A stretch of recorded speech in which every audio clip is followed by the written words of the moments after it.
willing to bet that I can change your perception of me in seconds? Well, here it goes. My magic trick of the night.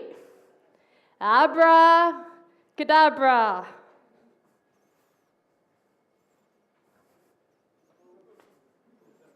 Impressive trick, isn't it? Isn't it great to live in the 21st century, a time where deleting history has become more important than making it? Tonight, I invite you to take an active role in joining me in making history together. As a Muslim girl, born and raised in war-torn South Lebanon, I stand in front of you, grateful, humbled, and eager to share my story. But before I go on, let me take this off. Because I'm not here to represent Muslim women. I'm here simply as a human, sharing one of my life's most important lessons. Because I've learned that no matter what your beliefs are, we are all born to love. I grew up in a house across the Mediterranean Sea. The school across the street from me was turned into a military camp. While I didn't have cable growing up, my Disney Channel was replaced with a live feed into the soldiers' workout routine. No complaints there. But whenever the political situation worsened, I felt trapped. There were soldiers everywhere, in the sea, in the land, and on the sky. I've seen bodies on the street, utter desperation, hopelessness, and complete destruction. And in the midst of war and terror, I hated my enemy, who I thought at the time were Jewish people. Then, at the age of 16, I came to Canada. And they were my colleagues, my classmates, my teachers. They too were born to love. I went to a peace protest one day due to the war in Gaza, and I arrived at the scene and two groups were fighting, shouting angry, hateful messages at each other. I stood conflicted with what to do with all the tension in the air. A part of me just wanted to join my friends like I normally would, to protest against the bloodshed and the war and the injustice. But another part just wanted to do something different. So I ran on the streets of Toronto that day looking for a place that sold cardboard. And in big, bold letters, I wrote, "I shall not hate."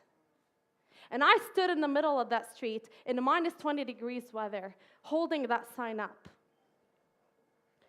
That was the day I realized that I am ready to share my message with the world, even if I have to do it alone. A few months after that incident, I was a maid of honor in a Jewish wedding, celebrating the nature that we are born to love. And while the political situation in the world sounds hopeless, I'm not here to offer a political solution. I'm here to make the bold statement that each one of us is responsible for being an advocate for peace and justice.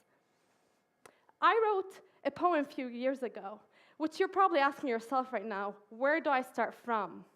Would you like to hear it? It goes like this. Looking at the world today is leaving me hopeless. Iraq, Palestine, Lebanon is just a mess. Innocent bodies everywhere, too much to some, leaving me wondering, where? Where do I start from? Do I apologize to our restless mothers and wipe off their tears? Do I calm a whole nation which days are filled with fears? Do I lie to an orphan miserably looking for his mom? Where? Where do I start from? My heart filled with agony day after day, while looking for beauty somewhere, but all that's left is gray. When you preach the message of peace, you feel so dumb. Where? Where do I start from? I'll start from something I can change, something I can control. I'll start from within me, my mind, body, and loving soul. I'll start by doing the faith and spreading the peace. And when you are ready, join me. Join me, please. I'll start by believing in everything that requires gratitude. And if something is impossible, just change your attitude. I'll sing the message of love, which starts with a hum. That is where I'll start from. And before you criticize me, I'd like you to walk a mile in my shoes. This way, when you do criticize me, you're a mile away and you have my shoes. But as long as you realize that the only knowledge that can hurt you is the knowledge that you don't have, you're going to come back, and we're going to walk this path together. I feel like politicians and diapers have one thing in common. They both need to be changed regularly, and for the same reason.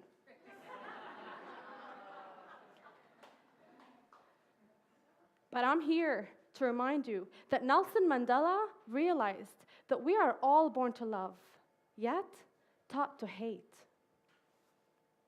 Martin Luther King said, in the end, we remember not the words of our enemy, but the silence of our friends. So friends, next time you see a woman wearing a hijab, remember, you too are born to love. Thank you.